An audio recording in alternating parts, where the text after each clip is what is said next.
please. Ay ba, jam pati no. Nanas manta siga le eki mushroom do. Bolore smile ni.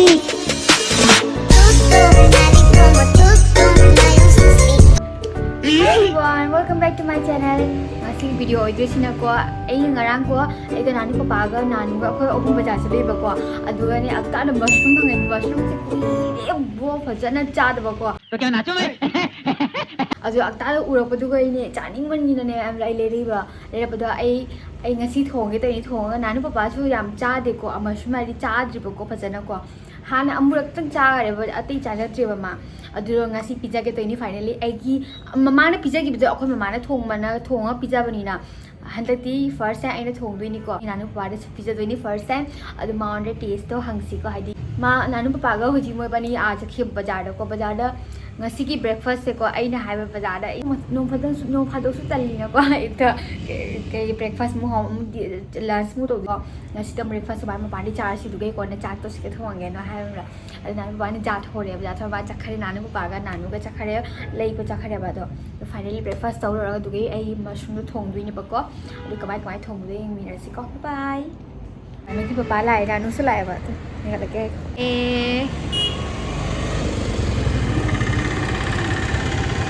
Nanu! Uy! Hi! Hi!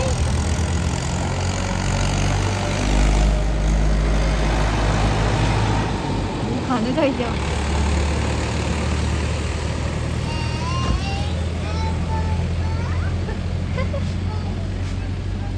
Bye bye.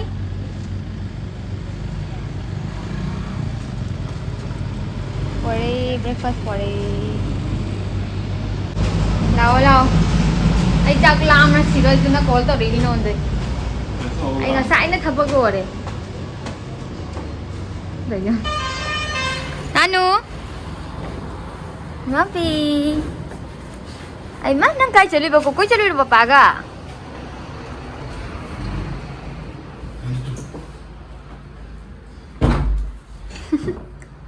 thấy chưa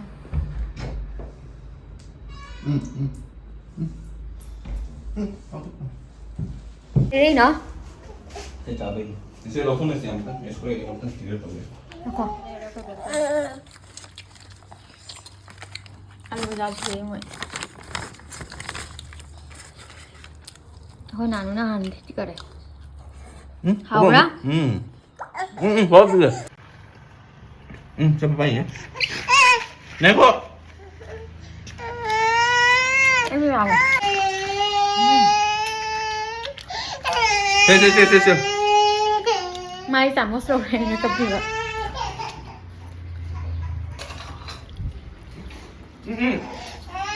cái thang xa đi thang chưa nằm chưa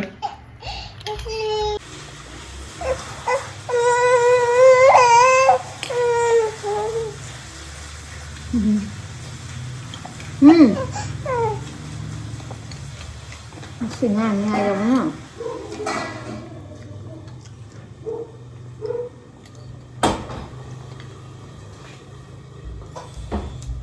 hơi tôi biết rồi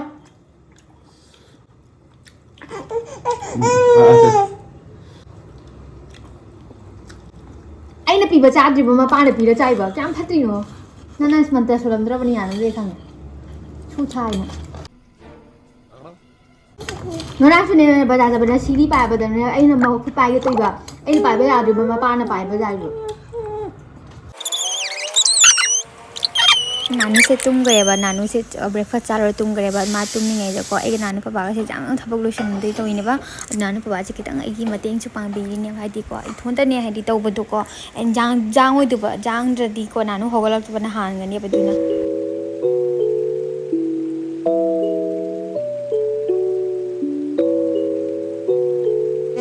साना जमे से सुगाय दुनी सुगाय बदी एदी ngमल नानू पापा machine आए बस सिगा लेरे एकी मशरूम दो सिनेबा सिसे हावबनेबा अखोय जुमदे सुमाय पालमेबा सेम को अदुंगा सिसे थोंगा चादनी फाइनली नानी पापा से फजना हावने पिजारगे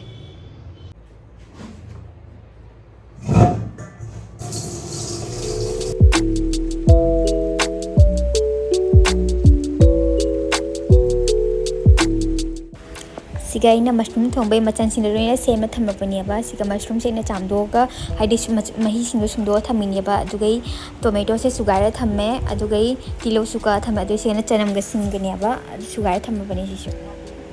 अदुगै सिगा थाव से हाले सानवा गाइनियाबा अदुगै से सारगा को आइन पासफुरन से ngौरिनियाबा पासफुरन खरा ngौरनी तुगै होजि तिलो मु हापनि को तिलो से ना ngौदोइनियाबा तिलो से ngौरा को सम ब्राउनिश ओइरा मतंगदने को चनमगा सिंगा सुबदो अदु हापिदोइनियाबा एन सिगना को आइगी पान फुटलेबा पान से इरोन पिनेबा दुदा पान से फुटले सिदी कामेबा को मुल्ले को पान से को सीना को सिंगा चनमगा असुबदुनियाबा अदु हापनी हापगा से ngahang औदोइनि को ngahang औरगा दुगी मशरूम से हापतोइनियाबा अदु सिगे मशरूम जे आइना हाप करे को अदु ngawre को ngahang औरगा दुगे मसला कई की दो आइना हाप लोय करे को हादि हापदु उलौद्रेबा काउन को काउसोना नानु कने हौगलेबा दु मतम दुगा को नानु हौगलबनिना काउन ने आई मसला हाप सिंदु लोय का हौरेबा पांदी मुल्ले पांदी गैस ऑफ तवर थमगरेबा ले एगी मशरूम थोंगल लोरे स्माइनी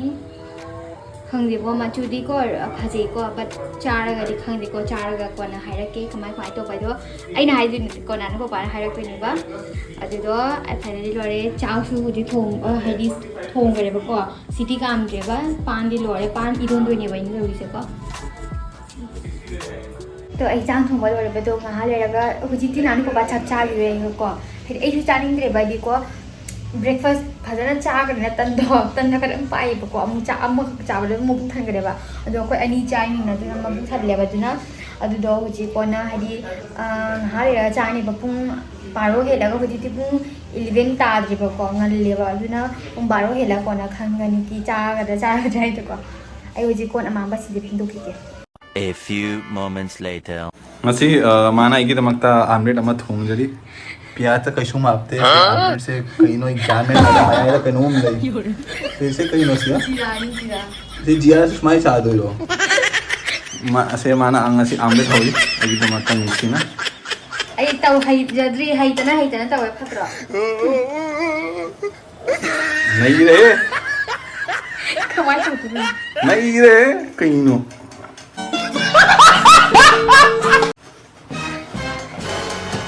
नाइको यारोय नाइको मुगोना सिगा तौनु हाइदो दोना तौनु हना हाइदो ओजा लाए ई ओजा ओमा Here I come. ओमा बुजिकी तो कमाई देबा मीना दोना हाइ फजना है सु ज्ञान तारो अहिबा नुपा ai khoi ne nanu papa ne kenu hodi bamra omelette to ke pouch omelette thonge adu pouch omelette ni pouch ta pouch omelette na te pouch ta khang de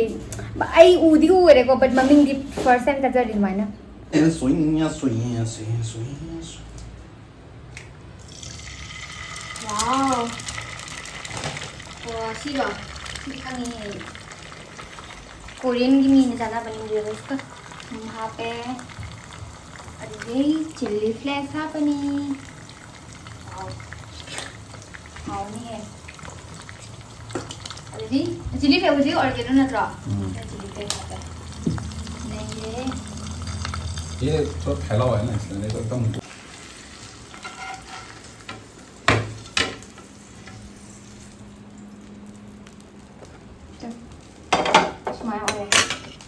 Mama कंडा खाए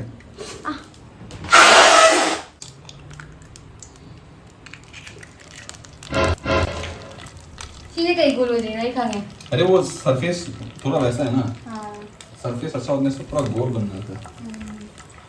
दो ना इन दो अभी तौसी है ना ये दो तो हो जाए तुझी चाहो ने हाँ प्लीज नो जा अच्छा अनी चा चलो चलो ले जा तो Badal. Masih cok. Ahoban. Hey, nada ba? Makut dito. Ay, hey, nada ba? Yeah. Ay, nada siya mo ni. Okay nga sini mukbang tawag ito ni ba mukbang video lo next video tanggal ito ni ba? Ano nga si video lo sangan niya ba tanggal pa ado na matang di video lo tanggal ito ba niya na? Si badam si hina tab na ni pregnant matan na mana nam pu da pizza gri bamra. Ado gay owning ngale. Ay, oh chalo, uli chalo ay holen mukbang nga sado ni. ये कह रहे तुम्हारा माना omelette खाऊंगा कहीं omelette होते कशूम ले आओगे Phải hào thì nó normal simple được. पहले तुम दो चालू ऐसे चालू Đây. लेकिन देख Tan piece tàu đi xong. Tàu đi xong này yes pata rồi, pora không được cho khai xong rồi không. Xe. Chao phao vào đi. Chai mà. Ở đây nó mê sủi ya. पापा सिंह की हाथ के Mà con mà trả tàu chưa? आहा अमुका सिका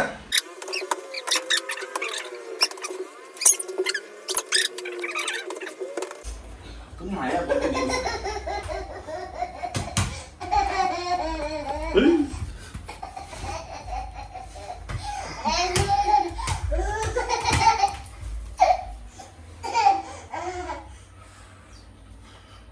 हे भगवान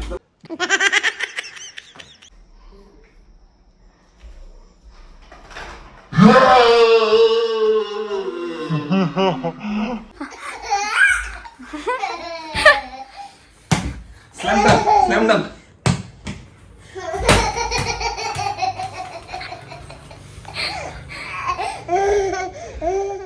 Siga hoi ko chak chana bi tore ba si mukam video ine same ni ba do next video ja oina thangalani 2,000 years later. Siga ko sanda tare ba do chanda ge na cha ga bujia ga oina char ni ba ko TV nga ka TV se south movie thara ing ni ba ai phajana cha lo la tha ba ni siga ado inga siga TV ing ge ado nga si video se swai share lo shala ge bye bye